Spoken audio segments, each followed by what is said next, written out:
Tourniquets. This is our content. We'll be going over types of bleeding, what is a tourniquet, the history of tourniquets, the tourniquet terminology, the types of tourniquets, aka the stats, the application, the improvise, nerve damage, complications, what do you do if you do not succeed, the aftermath, and then some examples. This is a capillary wound. We do not tourniquet this. This is a Band-Aid. This is direct pressure first. This is a venous bleed. More likely this will not have a tourniquet. This will probably be a tourniquet. It takes about 3 minutes to bleed to death from ephemeral artery bleed. Most manufactured tourniquets are designed to be applied within 60 seconds. A tourniquet needs to be replaced. A tourniquet replaces the need for direct pressure, additional bandages, or a second provider in the back during transport. Properly trained medics should be effectively stop. A properly trained medic should be able to effectively stop external hemorrhage, accomplish multiple interventions and immediate transport without the need for additional providers. What is a tourniquet?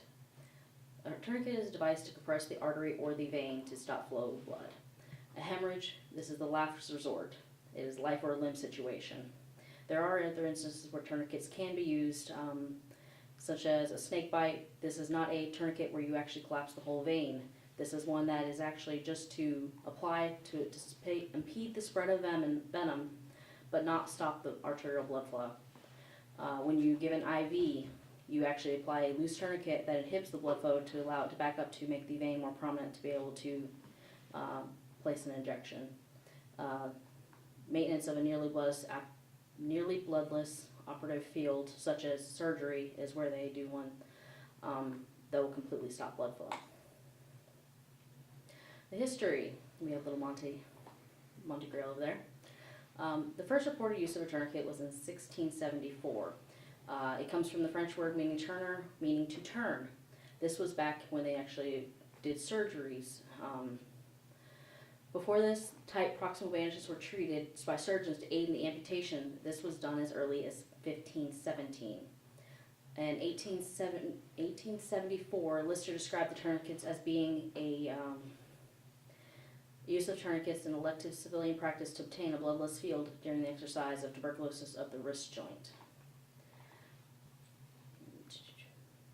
In 1916, the complications of tourniquets were beginning to become identified, such as the improper usage where they had a lot of nerve damage. The Medical Journal stated, "We are inclined to think that tourniquets are the invention of the evil one, aka the devil." This was what they thought of at this time, and it was not used as more. Recently, military data has estimated about 10% of all battlefield deaths are caused by extremity hemorrhage. This accounts for 60% of preventable deaths. Vietnam War, 7.8% of combat deaths may have been prevented by the use of a limb tourniquet. They were not used very well in this time. In the 4-year period of tourniquet use, the Israeli Defense Force, there were no actual reported deaths from uncontrolled limb hemorrhage among 550 patients that were injured.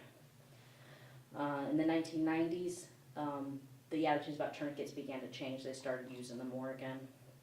This is your different parts of the tourniquet. You have your rotating buckle. This is your common cat. This is what most places carry. You have your rotating buckle. You should see all the little red lines up there. You have your wineless rod. You have the wineless clip. I misdid that one. Your wineless strap. Your stabilization plate. You have your red tip, which is easy for guiding through the rotated buckle there at the bottom, and then the internal band, which actually helps prevent some damage because it kind of spreads out the pressure load more than just putting it on one spot. You have your types of tourniquets. You have a cat tourniquet. There are multiple generations. You have your EMT tourniquet, mechanical advantage tourniquet, squat tourniquet, the MET tourniquet, special forces tourniquet, ratcheting medical tourniquet, the rubber band tourniquets, and then the IV tourniquets. Your cat tourniquets. This is all your stats with your cat tourniquets. There's multiple generations. This is one of the first manufactured tourniquets they actually have. It is most commonly used in the military. The strap comes completely apart to place around the limb. It is a closed loop system that has limited up to 3-inch intake. You must securely tighten this strap before putting it on. The 3-inch intake means that once you put it on, you have 3 inches to tighten it up before it will not tighten anymore. The proper application of the tourniquet through the buckle is depending on whether or not it is on the upper or lower extremity. This thing has to be tight before you do it. It has one point of locking, which is this white piece right here. I'll get the mouse to go there. That little piece right there actually locks the tourniquet in place, so that way it does not loosen afterwards. You have your METs. This one looks like a blood pressure cuff. This is the one they use most commonly in the hospital settings where they have the field operative. As they were mentioning earlier, this is a pneumatic tourniquet. It has a very secure mechanism of locking. It is an open loop system, which means you take it off, you can put it completely around, and it will compress, even if it's already loose on the slim. The internal bladder on this is reinforced to make sure that it doesn't leak air and become less effective. This is a very effective one. It is more expensive, more bulky, and heavier than most of the other tourniquets of the cat. The MAT. This one is a plastic formed into a C shape to be applied to the limb. It comes in 2 sizes. There's one for the arm, for the leg, so it's not for both. The closed loop system is for easy removal. Simply hooks in the back for application. The internal mechanism for tightening the tourniquet is a dial that is on the front that pulls a link of the cord inside. So as you dial it in, the cord becomes smaller. It has limited uptake, which means this thing has to be applied tightly before you begin to tighten it down. This tourniquet is easily released either by lifting the plastic hook or pressing the release button, which is under here. Then you have your METs. This is a lightweight loop system. It's very similar to a cat. It is made of aluminum and a sturdy strap. It comes apart completely to be placed around the limb. It does not need to be stitched down fully prior to engaging it. This one does not have to be tight.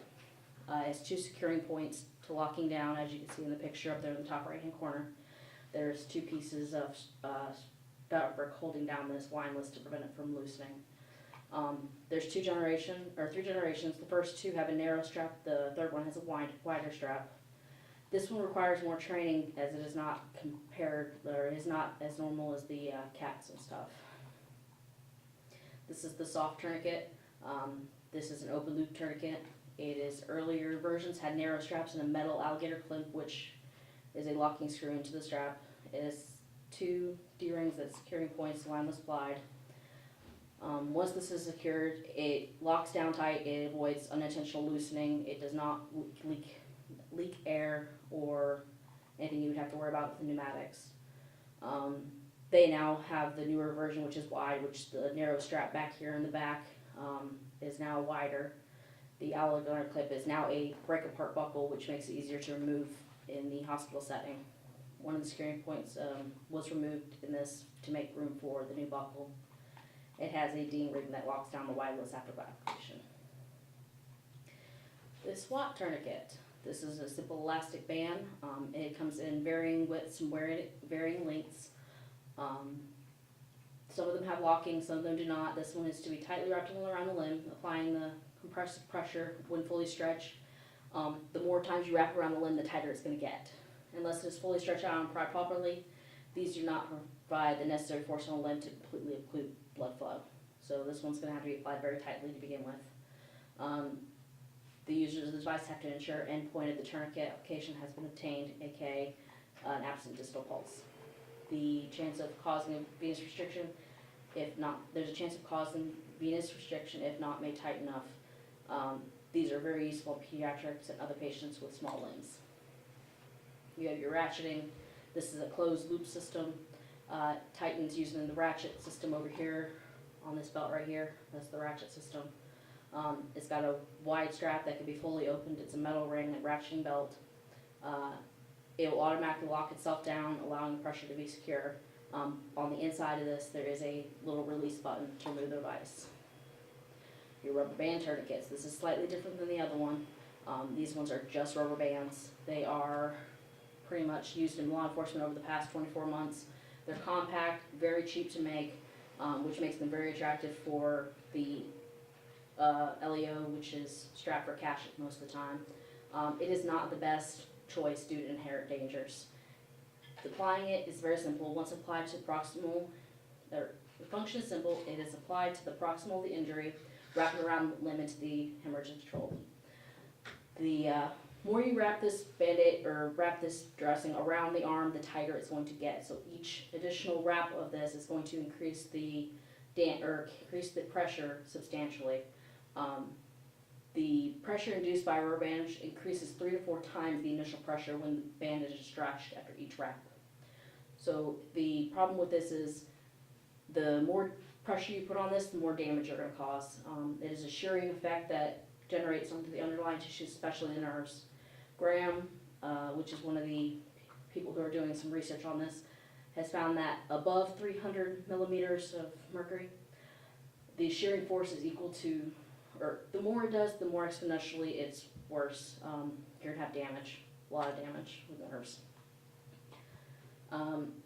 This could exceed the limb damage going up to 1,000 milligrams of mercury underneath it. That is why this one is not used very much, except for those who do not realize the damage that it is causing. Extremely high pressure makes neurovascular damage likely, and is relatively unsafe. This one it does explain how in a controlled environment such as a surgical suite, it can be made safe by placing a blood pressure cuff underneath of it to monitor the pressure itself. It is not optimal in a tactical setting. Difficulties faced when applying this is generating adequate force to stop the arterial hemorrhage. Mobility is required to wrap the limb a sufficient number of times. Any bone involvement will cause this to be an excruciating affair, aka somebody who has bone protrudement near the wound. This is going to be very, very painful. Due to associating with application, the hemorrhage control may not be achieved. Unwrapping it and then re-wrapping it is probably going to be the only way you can achieve adequate pressure, and make sure you're not overdoing it. As it said, you might generate too much pressure by accident. Over tightening it with one hand is very, very difficult. When compared with standard tourniquets, LBT or rubber band tourniquet has multiple variables. Over here you can see it says that the percentage of stretch that's applied with each turn is going to be more. The more you stretch this thing to apply it, the tighter it's going to get.